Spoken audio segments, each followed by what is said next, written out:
بسم اللہ الرحمن الرحیم۔ السلام علیکم ورحمۃ اللہ وبرکاتہ۔ مسلمانوں پر بہتان باندھنے کا عذاب۔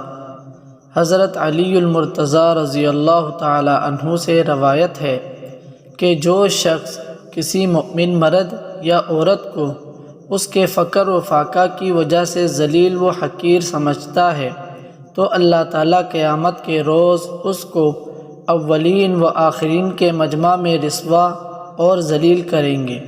اور جو شخص کسی مسلمان مرد یا عورت پر بہتان باندھتا ہے یا کوئی ایسا عیب اس کی طرف منسوب کرتا ہے جو اس میں نہیں ہے تو اللہ تعالیٰ قیامت کے روز اس کو آنکھ کے ایک اونچے ٹیلے پر کھڑا کریں گے جب تک وہ خود اپنی تکذیب نہ کرے۔